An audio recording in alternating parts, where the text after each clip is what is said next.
Good morning, students. I'm your biology mentor Urvashi, and today we're going to discuss about female reproductive system. हम लोग ने male reproductive system already पिछले lecture में देख लिया है, and I hope you have watched that video. अब हम बात करने वाले हैं female reproductive system के बारे में, and आप यहाँ पे बहुत सारी ऐसी चीज़ें देखोगे जो कि थोड़ा बहुत करस्पॉन्ड करेंगी मेल रिप्रोडक्टिव सिस्टम से, and it is very easy because of that कि आप काफ़ी सारी चीज़ें रिलेट कर लोगे कि हाँ यहाँ पे ये इसको ये बोलते हैं एंड इसको ये बोलते हैं, लाइक स्पर्म का फॉर्मेशन स्पर्मेटोजेनेसिस होता है, ओवम का फॉर्मेशन ओजेनेसिस होता है इन फीमेल्स। तो ऐसे करस्पॉन्डिंग लेके चलोगे तो आपको इजीली याद करने में बहुत लाइक ज़्यादा डिफिकल्टीज नहीं होंगे। तो आज हम लोग बात करने वाले हैं फीमेल रिप्रोडक्टिव सिस्टम के, और मैं आपको बता दूं कि फीमेल रिप्रोडक्टिव सिस्टम भी आपका पेल्विक रीजन में ही प्रेजेंट होता है। अच्छा, पेल्विक रीजन बोल दिया या लोअर एब्डोमेन भी बोल दिया तो दोनों एक ही बात होती है। मैंने आपको बताया है कि पेल्विक रीजन कहाँ होता है, लाइक एब्डोमेन के नीचे होता है। ठीक है, तो अब हम बात करने वाले हैं parts of female reproductive system के। तो यहाँ पे आप देखो, फर्स्ट इज ओवरीज। जैसे कि मेल्स में होता है, क्या होते हैं primary sex organ, that is testis. Females में प्राइमरी सेक्स ऑर्गन क्या होते हैं, ओवरीज होते हैं।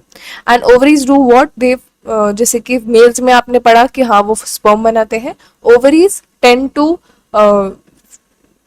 Form what, female gamete that is ovum. And hormones भी बनाते हैं, जैसे कि मेल्स में भी बनाया उन्होंने, ओवरियन हॉर्मोन्स फीमेल से बनते हैं बाय ओवरीज। ठीक है, सेकेंड पार्ट आपका ओविडक्ट हो गया। ओविडक्ट क्या होता है, फेलोपियन ट्यूब भी बोलते हैं इसे। ओविडक्ट, डक्ट मतलब ट्यूब लाइक स्ट्रक्चर जो कि ट्रांसपोर्ट में हेल्प कर रहा है। जनरली वो मैं बता दूं तो ओवम के ट्रांसपोर्ट में हेल्प कराता है आपका। ठीक है,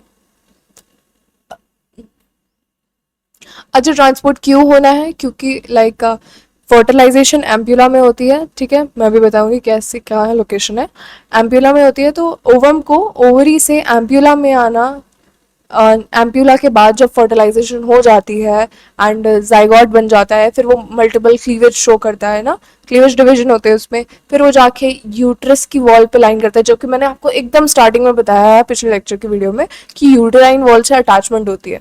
तो वो सब चीज़ें आप देखोगे। ठीक है, फिर हम बात करते हैं जो थर्ड आपका पार्ट होता है, that is uterus and then cervix. Cervix होता है एंड देन वजाइना। यूट्रस को आप वोम भी कहते हो। ठीक है, and then the last thing is external genitalia. Vagina आपका इंटरनल जेनिटेलिया में आ जाता है। एंड मैं आपको ये भी बता दूं कि जैसे कि प्राइमरी सेक्स ऑर्गन के बाद कुछ एसेसरी डक्ट्स दी गई थी ना, तो एसेसरी डक्ट्स इसमें आप कंसिडर कर सकते हो ओविडक्ट को, यूट्रस को और वजाइना को। ठीक है, सर्विक्स तो एक पार्ट हो गया, तो इन तीनों को आप लाइक एसेसरी डक्ट्स में काउंट कर सकते हो अगर आपको ऐसे करस्पॉन्डिंग लेके चलना है तो। फिर हम बात करने वाले हैं, यहाँ पे लिखा हुआ है these parts are along with mammary glands, these parts along with mammary glands are integrated structurally and functionally। तो मेमोरी ग्लैंड क्या होता है, जो ब्रेस्ट होती है इन फीमेल्स, तो उसके साथ ये जो रिप्रोडक्टिव सिस्टम के जो भी मैंने पार्ट्स बताए, ये इंटीग्रेटेड वे में फंक्शन करते हैं to support what, ovulation. Ovulation क्या होती है, ओवम का निकलना फ्रॉम ग्राफियन फॉलिकल जो रप्चर हो जाता है तो ओवम निकलता है, दैट इज ओव्यूलेशन। मैं आपको बताऊंगी कैसे क्या होता है, कुछ खास नहीं है इस चीज़ को, मैं मतलब एकदम इजी आपको सब समझ में आ जाएगा। फिर फर्टिलाइजेशन में भी हेल्प कराते हैं। फर्टिलाइजेशन क्या होता है, मेल गैमेट और फीमेल गैमेट का इंटरेक्शन। ठीक है, और ये इंटरेक्शन कहाँ होगा, एम्प्यूला में होगा। चलो मैं दिखा भी देती हूँ, ये देखो ये है एम्प्यूला, ओविडक्ट का पार्ट है। ठीक है, एम्प्यूला में होगा फर्टिलाइजेशन। तो लाइक स्पर्म को भी एम्प्यूला तक ट्रैवल करना पड़ेगा ना, तो स्पर्म वजाइना के थ्रू, सर्विकल कैनाल के थ्रू, यूट्रस से वो जाता है एम्प्यूला के साइड, इस्थमस को क्रॉस करते हुए। फिर ये also they help in pregnancy में भी हेल्प करते हैं, बर्थ एंड चाइल्ड केयर में भी हेल्प करते हैं। लाइक कुछ कुछ चीज़ें आप पढ़ोगे अभी आगे। एंड मतलब सबसे ज़्यादा इंपॉर्टेंट चीज़ तो यही है कि हाँ मेमोरी ग्लैंड्स किस में हेल्प करते हैं, to provide a good quality of milk to the baby. तो वो कौन प्रोवाइड करता है, मदर प्रोवाइड करती है ना, फीमेल। ओके, अब हम बात करते हैं ओवरीज के बारे में। ओवरीज आपके प्राइमरी सेक्स ऑर्गन होते हैं in females, do not forget that. हम कुछ स्ट्रक्चर के बारे में बात कर लेते हैं। तो they are 2 to 4 centimetre in length. ठीक है, 2 to 4 सेंटीमीटर इन लेंथ होते हैं। इसके बाहर के साइड एपिथेलियम लेयर होती है जो कि स्ट्रोमा को इंक्लोज करती है, ठीक है, अंदर की चीज को आप स्ट्रोमा बोलते हो। Stroma is divided in two parts, ठीक है, उसका एक कॉर्टेक्स होता है एंड एक मेड्यूला होता है। कॉर्टेक्स आपका आउटर लेयर है, जैसे कि समझ में ही आ रहा है कॉर्टेक्स नाम से ही, एंड मेड्यूला आपकी इनर लेयर है, ठीक है। ये दो चीज याद रखो। ये थोड़ा सा आपका ओवरी का मैंने स्ट्रक्चर बता दिया। ओवरीज जो देख रहे हो आप यहाँ पे ऐसे लगी हुई है ना, ऐसे हवा में नहीं लगी होती है, इनको सपोर्ट करते हैं कुछ लिगामेंट्स। यहाँ पे ऐसे लिगामेंट्स प्रेजेंट होते हैं जो कि सपोर्ट करते हैं बोथ द ओवरीज, ठीक है। फिर हम बात करेंगे यूट्रस के बारे में, बात कर लेते हैं। और यूट्रस से बात करने से पहले हम लोग फेलोपियन ट्यूब के बारे में थोड़ा देख लेते हैं। जैसे ओवरी होता है, ओवरी से आपका ओवम निकला जो कि कलेक्ट होता है, उसकी कलेक्शन कौन करता है, जल्दी से फिम्ब्रे उनको कैच कर लेते हैं।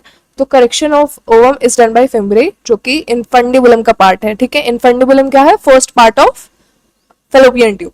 इनफेंडिबुलम फनल शेप्ड का होता है। अब देखोगे इसको तो ये ऐसा ऐसा सा कुछ स्ट्रक्चर दिखेगा, ऐसा फनल शेप, यहाँ पे फिम्ब्रे लगे हैं, तो इन्वर्टेड फनल शेप्ड होता है, funnel shaped structure. And then the second part is ampulla. Ampulla क्या होता है, वाइडर रीजन होता है, जैसे मैंने आपको बताया कि यहाँ पे फर्टिलाइजेशन होती है ना।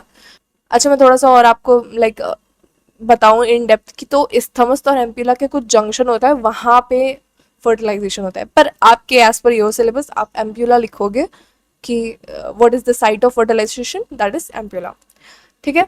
वाइडर रीजन होता है इस्थमस, आपका थोड़ा सा नैरो रीजन होता है, and this is the last part of fallopian tube. फिर इस्थमस कनेक्ट हो जाता है आपका यूट्रस में। देखो दोनों साइड से सेम प्रोसेस चल रहा है, ठीक है, तो मैं एक साइड का ही बता रही हूँ। यूट्रस आपका हो गया, ठीक है। यूटराइन फंडस होता है, ऊपर की वॉल होती है, यूटराइन कैविटी होती है, तो यूट्रस को आप वूम भी कहते हो, and it is inverted peer shape, ठीक है। यूट्रस का शेप क्या होता है, वो इन्वर्टेड पियर शेप का दिखता है, and it is also supported by ligaments, ठीक है। Ovaries and uterus both are supported by ligaments. फिर हम बात करते हैं, यहाँ पे आपका सर्विक्स प्रेजेंट होता है, ठीक है। Cervical canal and vagina together forms what, birth canal. ये काफी इंपॉर्टेंट चीज है, आपका क्वेश्चन आ जाता है what is birth canal. So this was all about female reproductive system. हम लोग ने काफ़ी कुछ कवर कर लिया है। अब हम बात करने वाले हैं एक्सटर्नल जेनिटेलिया के।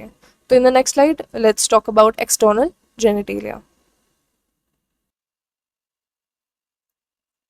Talking about the external genitalia, first आपका मॉन्स प्यूबिस है, then labia majora, labia minora, hymen and clitoris. These are the parts of external genitalia. Mons pubis, pubis का मतलब ही समझ में आ रहा है, प्यूबिक हेयर होगा, ठीक है। मॉन्स प्यूबिस में आपके प्यूबिक हेयर प्रेजेंट होते हैं, तो ये याद रखो कि it is a question of fatty tissue, ठीक है। Fatty tissue covered by skin and pubic hair. फिर हम बात करने वाले हैं second part, that is labia majora. देखो लेबिया वर्ड ही मतलब आप देखोगे तो फ्लैशी फोल्ड्स ऑफ स्किन होंगे, फोल्ड्स ऑफ स्किन आप याद रखो लेबिया। तो एक मेजर पार्ट होगा, एक माइनर पार्ट होगा। मेजर पार्ट आपका एक्सटेंड करेगा, ठीक है, मॉन्स प्यूबिस के से एक्सटेंड करेगा एंड नीचे तक वो पूरा एक्सटेंड करेगा, किसको कवर करते हुए, वजाइनल ओपनिंग को। तो this is labia majora.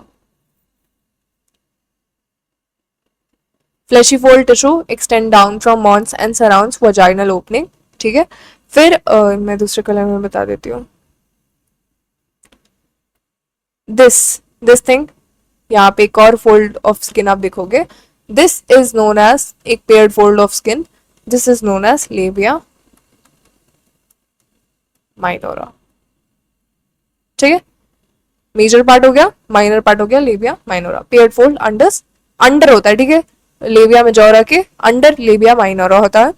And इसके जंक्शन पे, लेबिया माइनोरा के जंक्शन पे, यहाँ पे ऊपर, यहाँ पे आपको क्लिटोरिस जो कि एक फिंगर लाइक प्रोजेक्शन होता है, ठीक है, स्ट्रक्चर होता है, वो आपको मिलेगा at the junction of labia minora above urethral opening. देखो यूरेथ्रल ओपनिंग भी यहाँ पे दिख रही है, एंड यहाँ पे आपको वजाइनल ओपनिंग भी दिख रही है। Diagram is very very easy to understand and बहुत ही अच्छे से आपको सारी ओपनिंग्स वगैरह भी दिखाया है, क्लिटोरिस की भी पोजीशन दिखाया है। यूरेथ्रल ओपनिंग और वजाइनल ओपनिंग को टुगेदर आप वेस्टिब्यूल कहते हो, ठीक है। अब हम हाइमेन की बात करते हैं। अच्छा मैं ये भी बता दूं, क्लिटोरिस आपका पीनस जो कि मेल्स में होता है उससे करस्पॉन्ड करता है, ठीक है। हाइमन की बात करते हैं तो hymen is a thin elastic membrane partially covering the vaginal opening, ठीक है। एंड काफी सारे शेप्स में होते हैं hymen. Hymen was use to thought of कि this is a standard to evaluate whether a female is virgin or not. They tend to think that कि जब भी intercourse होता है and the hymen used to get break during the intercourse, this shows whether a female is virgin or not. So this was a very wrong misconception that was built for ages, that hymen का break होना is a sign of virginity, which is not, because काफ़ी सारी ऐसी physical activities हो जाती हैं या due to accidents काफ़ी ऐसे सिनेरियोज होते हैं जहाँ पे hymen without an intercourse break हो जाता है. So remove that misconception. Now further will move on to the next topic, that is mammary glands. Mammary glands देखो, मैमल्स का पहला करेक्टरिस्टिक फीचर ही होता है. मैमल्स का नाम क्यों मैमल्स पड़ा? Because of the presence of mammary glands, ठीक है. तो हम लोग बात करते हैं मेमोरी ग्लैंड के बारे में. ये पेयर्ड होते हैं, कंटेन्स ग्लैंडुलर टिश्यू प्रेजेंट होते हैं, कुछ ग्लैंडुलर टिश्यूज होते हैं जिससे सिक्रीशंस वगैरह होती है, and variable amount of fat present होता है. It is very important because this is the reason why females breast are variable in size. Okay, now अब हम इनके बारे में पढ़ते हैं. तो first of all mammary glands में आपके 50 to 20 मेमोरी लोब्स होते हैं. यहाँ पे देखो, ये एक लोब हो गया, ये एक लोब हो गया, ऐसे ऐसे करके बहुत सारे भी नहीं, मतलब 50 to 20 लोब्स प्रेजेंट होते हैं. ये सिंगल लोब आपको दिखाया है, मेमोरी लोब, ठीक है. मेमोरी लोब प्रेजेंट होते हैं. इनके अंदर क्या होता है, ये जो आप देख रहे हो क्लस्टर ऑफ सेल्स होते हैं, गुच्छे टाइप के बने होते हैं.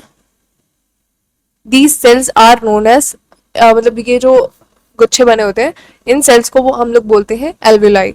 एल्वेलाई में क्या होता है, मिल्क बनता भी है और उसी की कैविटी में, लाइक एल्वेलाई की कैविटी में ही स्टोर भी हो जाता है फॉर द टाइम.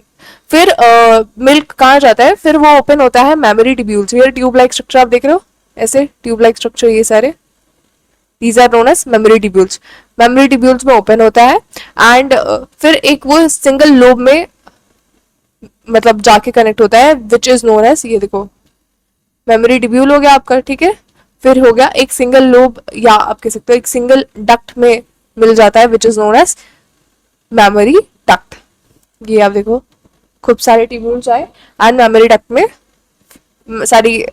सारे फ्यूज हो गए. फिर ये जो मेमोरी डक्ट होती है ये कंबाइन हो जाती है लैक्टिफेरस डक्ट में, ठीक है. लैक्टिफेरस डक्ट में कंबाइन होती है, बट बीच में एम्पुला पड़ता है. ये थोड़ा सा ब्रॉड स्ट्रक्चर हो जाता है, थोड़ा सा फूला हुआ स्वेलन स्ट्रक्चर आप देखोगे. दीज आर एम्पुला, ठीक है. एम्पुला होता है एंड लास्ट में आपका लैक्टिफेरस डक्ट हो जाती है and then the milk is out, sucked out by the baby. तो हम लोग इसको फिर से एक बारी बना के देख लेते हैं यहाँ साइड में.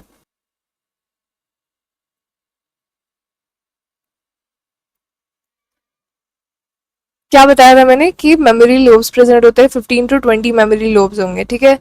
मान लो ये एक मेमोरी लोब है या दूसरा मेमोरी लोब है. इसमें आप क्लस्टर ऑफ सेल्स देखोगे, खूब सारे सेल्स प्रेजेंट होते हैं, इसमें भी होंगे, ठीक है. These cluster of sales do what, they secrete milk and store milk in their cavity, alveoli जिनको बोलते हैं, ठीक है. alveoli में ही मिल्क बनते हैं एंड स्टोर भी हो जाते हैं. फिर ये लोग लाइक जब भी फॉर द टाइम जब स्टोर हो गए हैं, उसके बाद जब इन्हें बाहर आना है, milk is out by the mammary tubules. Tubule से बाहर आता है, ट्यूब्यूल से बाहर आया and then together they will form mammary duct. सब फ्यूज होकर मेमोरी डक्ट बना लेते हैं. मेमोरी डक्ट बन जाती है. मेमोरी डक्ट थोड़ा सा एक स्वॉलन पार्ट में जाती है, which is known as ampulla. Ampulla को क्रॉस करते हुए it forms lactiferous duct. This lactiferous duct same इसमें भी होगा, ठीक है. लैक्टिफेरस डक्ट बन जाएगा. लैक्टिफेरस डक्ट के बाद निप्पल से लाइक जो मिल्क होता है वो sucked out by the baby, ठीक है. तो दिस वॉज मेमोरी ग्लैंड. इसमें थोड़ा बहुत कंफ्यूजन होता है, तो you don't have to worry about it. आप इस वीडियो को देखो और एक बार नहीं समझ में आया दोबारा देख लो, कुछ ज़्यादा खास है नहीं इसमें। यहाँ पे आप फैट भी देख सकते हो। Now will be talking about gametogenesis. Gametogenesis मैंने आपको पहले ही बताया है, गेमीटो का मतलब होता है गेमीट, ठीक है, जेनेसिस का मतलब फॉर्मेशन। तो गेमीट के फॉर्मेशन को आप गेमीटोजेनेसिस कहते हो। कौन सी गेमीट के फॉर्मेशन होगा? मेल गेमीट का फॉर्मेशन होगा और एक फीमेल गेमीट का फॉर्मेशन होगा। किससे होगा? प्राइमरी सेक्स ऑर्गन से होंगे, जो कि आपको पता चल ही गए हैं अब तक। मेल्स में प्राइमरी सेक्स ऑर्गन टेस्टिस है एंड फीमेल्स में आपके primary sex organ will be ovaries, ठीक है। तो गैमीटोजेनेसिस का मतलब आपको समझ में आ गया। तो इस प्रोसेस को मेल्स में गैमीट्स बनने की प्रोसेस को स्पर्मेटोजेनेसिस कहते हैं, ठीक है, वेयर एज फीमेल्स में उसको oogenesis कहते हैं, ठीक है। तो अब ये देखो ये प्रोसेस होता क्या है, मैं आपको थोड़ा सा ओवरव्यू बताती हूँ, ठीक है। फर्स्ट ऑफ ऑल यहाँ पे आप देखोगे कि एक डिप्लॉयड सेल होगा which is gonia. Gonia in case of males I am talking, ठीक है। गोनिया स्पर्मेटोगोनिया होगा, ठीक है। फीमेल्स में क्या होगा? ऊगोनिया। तो ये जो डिप्लॉयड सेल होगा ये मियोसिस के डिवीजन के बाद it will form what? It will form a haploid sperm, या आप कह सकते हो गैमीट, या आप कह सकते हो spermatozoa.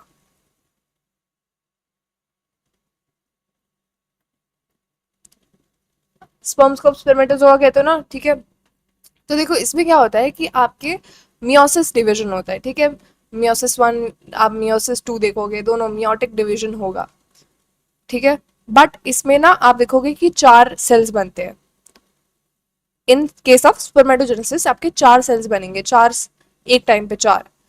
But in case of females जब हम बात करते हैं, oogenesis की बात करते हैं, तो oogonia से जो आपका ओवम बनता है वो एक ही बनता है, उसके साथ साथ आपकी पोलर बॉडीज बन रही होती है। तो वहां पे आप अनइक्वल डिवीजन देखोगे, ठीक है। ऐसे जैसे अब इजैकुलेशन जब होती है, जब स्पर्म रिलीज होते हैं, तो 200 से 300 मिलियन स्पर्म रिलीज होते हैं, वेरस जब ओवम रिलीज होता है तो वो एक टाइम पे एक ही होता है।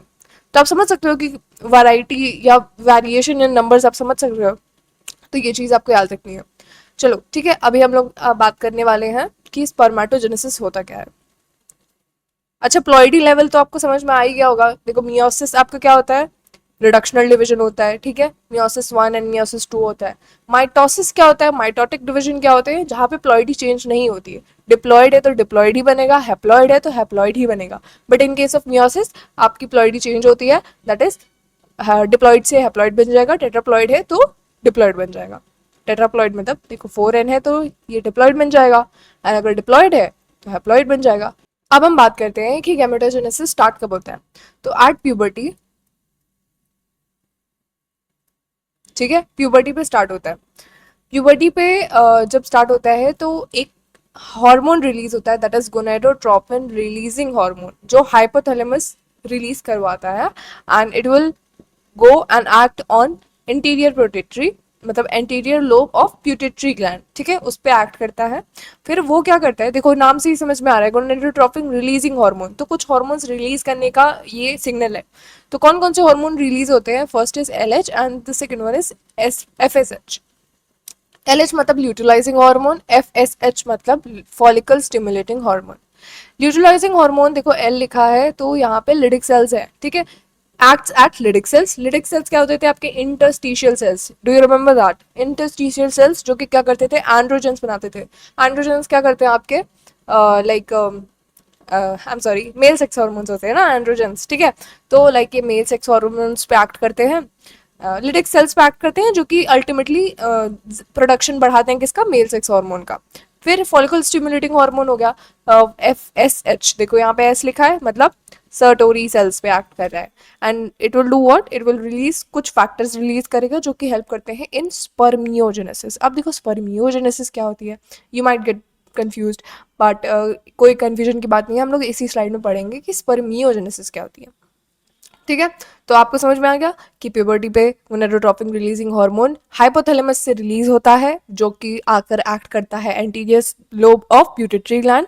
वहां से दो टाइप के हार्मोन्स की सिक्रीशन बढ़ने लगती है, that is luteinizing hormone and follicle stimulating hormone. Luteinizing hormone आपके लिडिक सेल्स पे एक्ट करता है and it will ultimately increase the production of androgens which is male sex hormone.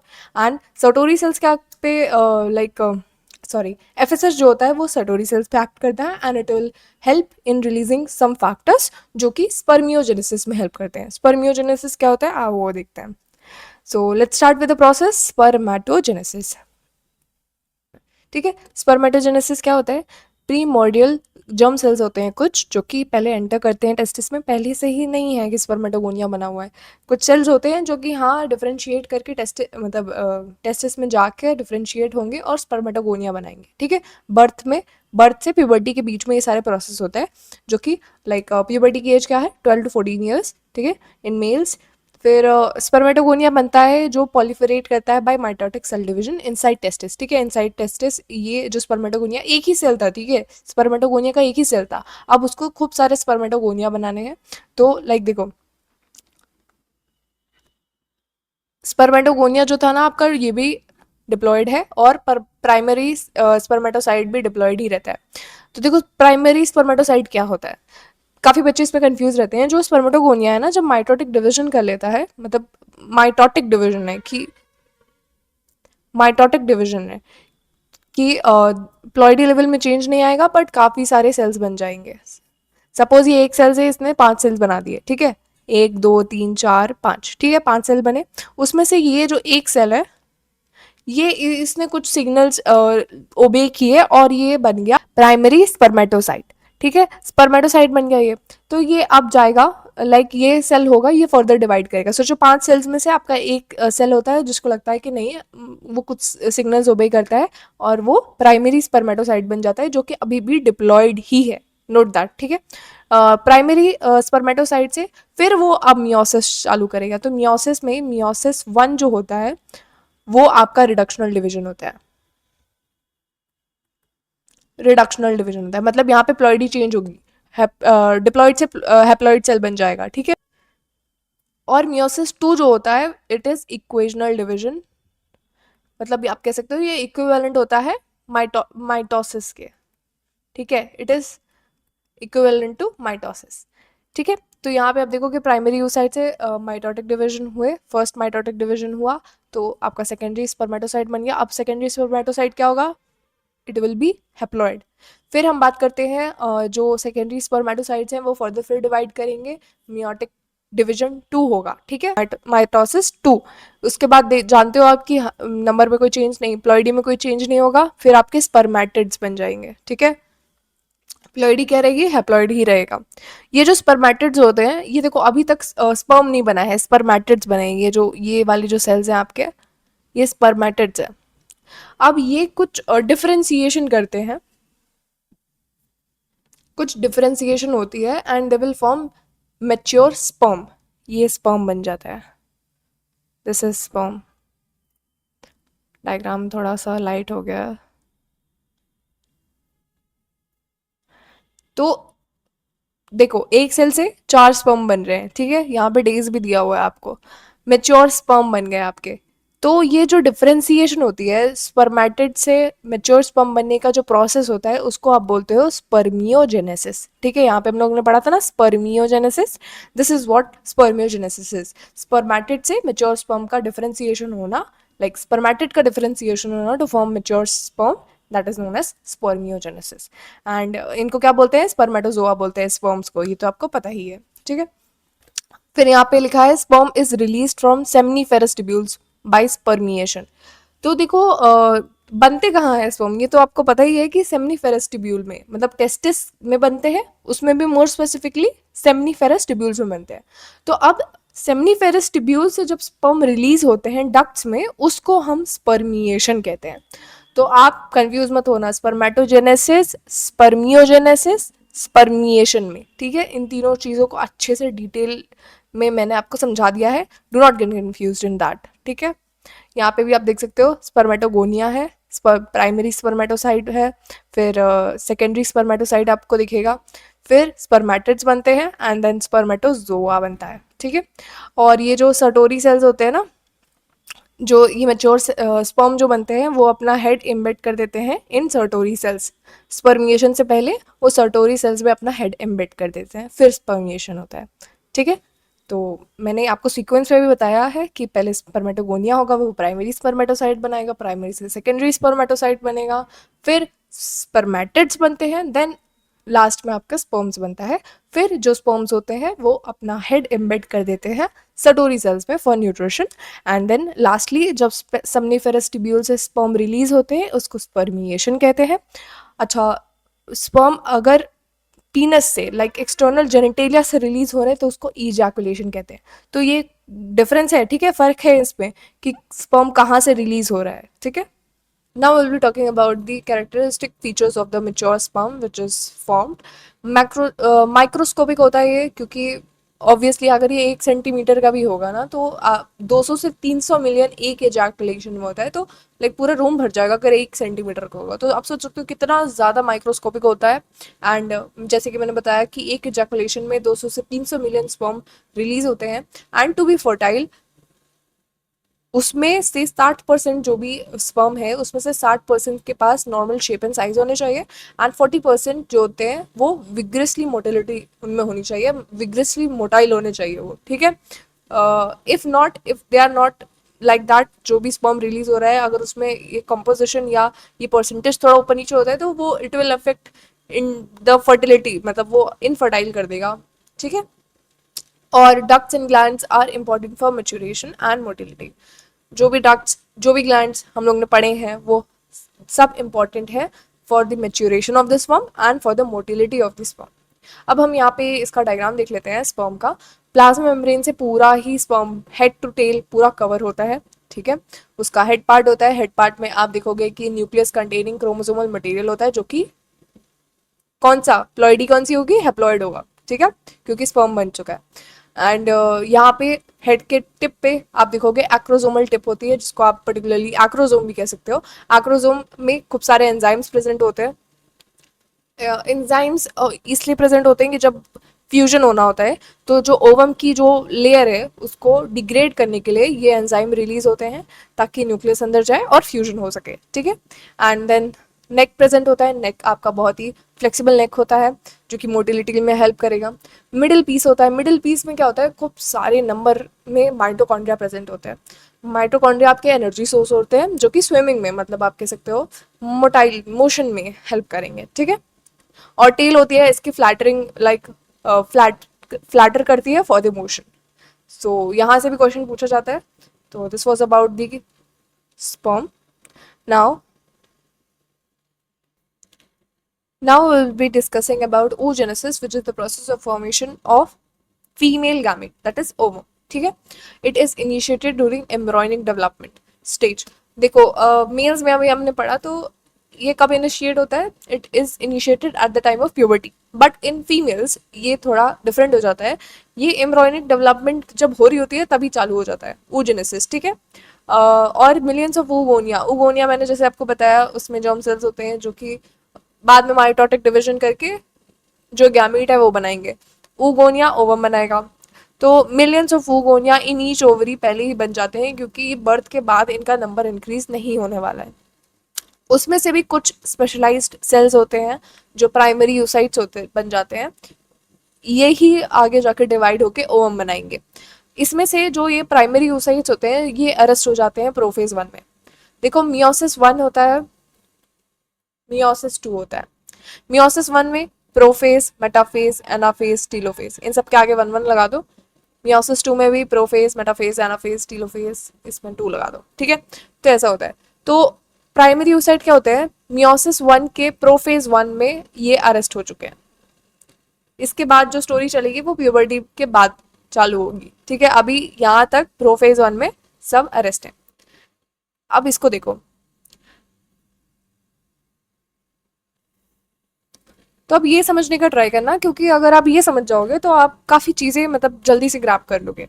तो फर्स्ट ऑफ ऑल क्या होता है कि जो आपका प्राइमरी यूसाइट है, ठीक है, ये आपका प्राइमरी यूसाइट है। प्राइमरी यूसाइट पे कुछ ग्रैन्युलोसल सेल्स आके लग जाती हैं, एक लेयर बना देती हैं। दीज ग्रैन्युलोसल सेल्स जब अटैच हो जाती हैं तो इसको हम लोग बोलते हैं प्राइमरी फॉलिकल। फिर फिर प्राइमरी यूसाइट है, एक लेयर लगी हुई है ग्रैन्युलोसल सेल्स की, एक और लेयर आके लग जाती है, ठीक है, ग्रैनुलोसल सेल्स की, और एक थीका वाली लेयर भी लग जाती है। तो इसको आप बोलते हो, ये तो प्राइमरी यूसाइट है ही, ठीक है, प्राइमरी यूसाइट है। बट अब इसमें फॉलिकल ज्यादा हो गए हैं, मतलब आप समझ लो सेल्स ज्यादा हो गए, ग्रैनुलोसल सेल्स ज्यादा हो गए, तो ये थोड़ा सा डेवलप होके सेकेंडरी फॉलिकल बना लिया इसने। अब क्या होता है, ये अब ऐसा केस आता है कि जो प्राइमरी oocyte है वो कन्वर्ट हो जाता है इनटू सेकेंडरी oocyte, और एक लिक्विड फ्लूइड लिक्विड वाला पार्ट हो जाता है, एक एंट्रम जिसको बोलते हैं, ये हो जाता है, और सेल्स में जो भी लेयर थी वो भी लेयर हो जाती है ग्रैनुलोसल सेल्स की, ठीक है, ग्रैनुलोसल सेल्स है। तो यहाँ पे जो प्राइमरी oocyte था वो सेकेंडरी oocyte बन जाता है, और ये टर्शियरी फॉलिकल भी बना लेता है।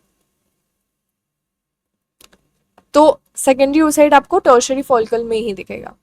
फिर क्या होता है कि जब ये लाइक मेच्योर और सेल्स आके लगती जाती हैं, ठीक है, ग्रैनुलोसल सेल्स लग रही हैं लग रही हैं लग रही हैं, और ये जो टर्शियरी फॉलिकल है ये मेच्योर होके ग्राफियन फॉलिकल बना लेता है। ये ग्राफियन फॉलिकल ही रप्चर होता है, और जो सेकेंडरी oocyte है वो एक और बार डिविजन करता है और ओवम बना लेता है, ठीक है। ये जो सेकेंडरी oocyte है यही मतलब डिवीजन करता है, मियोटिक डिवीजन होती है, ओवम बनता है, और एक सेकेंडरी पोलर बॉडी बन जाती है। अच्छा, सेकेंड पोलर बॉडी यहाँ बनी है, तो फर्स्ट पोलर बॉडी कहाँ बनेगी, मैं बताती हूँ, ठीक है। ये रप्चर, ग्राफिन फॉलिकल क्या होगा, रप्चर होगा।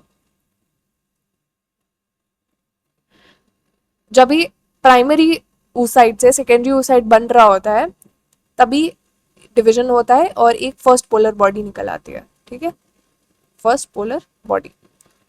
फिर सेकेंडरी oocyte से जब ओवम बनना होता है तो एक डिवीजन होता है जहां पे सेकेंडरी पोलर बॉडी बनती है, और ओवम आपका ग्राफियन फॉलिकल को रप्चर करके ओवम रिलीज हो जाता है। ये हो गया आपका प्राइमरी oocyte। प्राइमरी oocyte के बाहर आप देखते हो कि ग्रैनुलोसल सेल्स होती हैं जो कि इसको पूरा प्राइमरी फॉलिकल बना लेते हैं। लार्ज नंबर डीजनरेट 60, देखो क्या होता है कि प्राइमरी oocyte ना पहले तो जो भी नंबर में है, ठीक है, मिलियंस के नंबर में है, बट अब क्या हो रहा है वो प्यूबर्टी आने तक, बर्थ से प्यूबर्टी के जो टाइम होता है उसमें कुछ डीजनरेट भी हो जाता है। तो लगभग लगभग 60 से 80 हज़ार बचते हैं ईच ओवरी में, ठीक है, दो ओवरीज होती है ना, तो ईच ओवरी में सिर्फ 60 से 80 हज़ार के तक प्राइमरी oocyte बचे होते हैं। अब वो एक एक करके ऐसे लाइक जो भी मेंस्ट्रुएशन साइकिल्स आप देखते हो उस हिसाब से होता है, ये हम लोग बाद में डिस्कस करेंगे। तो हाँ, तो ये हो गया आपका प्राइमरी फॉलिकल। फिर सेकेंडरी फॉलिकल कैसे बनता है, और ग्रैनुलोसल सेल्स आके लग रहे हैं, फिर एक थीका की कवरिंग लगती है जिसमें इंटरना थीका और एक्सटर्ना थीका करके कवरिंग लगती है। फिर ये जो सेकेंडरी फॉलिकल है फिर बना लेगा tertiary follicle, tertiary follicle sorry, हाँ, टर्शियरी फॉलिकल बना लेगा। फिर वहां पे आप देखोगे कि प्राइमरी oocyte कंप्लीट कर लेता है अपना mitotic division, meiosis, meiosis complete कर लेगा, मियोसिस वन, ठीक है, मियोसिस वन कंप्लीट कर लेगा तो सेकेंडरी oocyte बना देगा। और टर्शियरी फॉलिकल का एक और कैरेक्टरिस्टिक फीचर है कि एंट्रम बनता है, it is a fluid filled,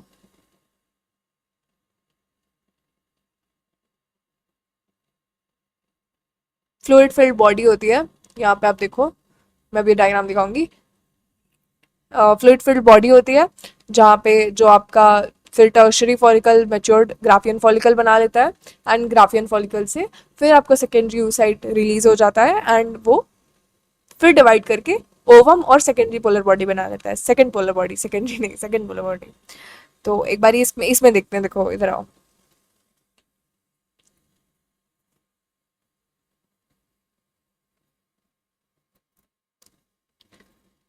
ये सेक्शन है ओवरी का, ठीक है।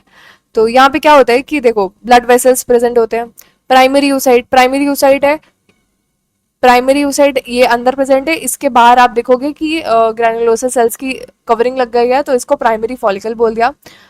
फिर और कवरिंग आके लगी तो ये आपका सेकेंडरी फॉलिकल हो गया। सेकेंडरी फॉलिकल के बाद ये बनता है टर्शियरी फॉलिकल, जहाँ पे आप देखते हो ये जो फ्लूइड फिल्ड बॉडी है दैट इज एंट्रम, ये प्रेजेंट होता है, और काफी सारे ग्रैनुलोसल सेल्स भी प्रेजेंट होते हैं। धीरे धीरे ये टर्शियरी फॉलिकल्स जो होते हैं वो और डेवलप होते हैं and they will form Graafian follicle. फिर ग्राफियन फॉलिकल रप्चर होता है तो ओवम निकलता है। इन दिस केस जब सेकेंडरी फॉलिकल से टर्शरी फॉलिकल बन रहा होता है एंड जब सेकेंडरी oocyte बनना होता है प्राइमरी oocyte से, ये आप इधर देखो, यहाँ पे मैंने ये डायग्राम भी लगाया है, इससे आपको इजीली समझ में आ जाएगा। ये देखो आप, यहाँ पे फीटल लाइफ हुई, उगोनिया बना, माइटोसिस डिफरेंशिएशन हुए और आपको एक स्पेशलाइज सेल्स मिले जो कि प्राइमरी साइड हो गए। अब ये अरेस्ट हो गए हैं प्रोफेज 1 में, मियोसिस 1 के। ठीक है, बर्थ से ये पूरी सिचुएशन हॉल्ट है और प्यूबर्टी में फिर चालू होगी। प्यूबर्टी में चालू हुई एंड यहाँ पे आप देखोगे कि फर्स्ट पोलर बॉडी बनी, प्राइमरी oocyte सेकेंडरी oocyte में बदल गया एंड फर्स्ट पोलर बॉडी मिल गई। सेकेंडरी oocyte के पास सारा खाना पीना है, ठीक है, ये बहुत ही लाइक डीजनरेट हो जाती है फर्स्ट पोलर बॉडी, इसमें कुछ जान नहीं बचती है। सेकेंडरी oocyte जो कि आपके टर्शरी फॉलिकल का फीचर है, ठीक है, आप टर्शरी फॉलिकल में ही देखोगे सेकेंडरी oocyte को। बाद में वो रिलीज होता है, लाइक यहाँ पे ओवम रिलीज होता है।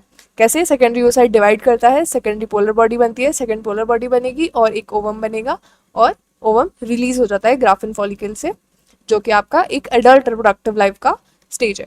ये ओवम जो रिलीज होता है, it is known as, this process is only known as ovulation. ठीक है, ओवम का रिलीज। फिर ये जो ग्राफिन फॉलिकल जो बच जाता है, यहाँ पे जो भी मटेरियल बचा उसको आप कॉर्पस ल्यूटियम बोलते हो। कॉर्पस ल्यूटियम का आप मेजर रोल देखोगे in the menstruation cycle. So this was all about the gametogenesis. हम लोग ने स्पर्मेटोजेनेसिस कवर कर लिया एंड oogenesis भी कवर कर लिया। I hope you understood it. Thank you.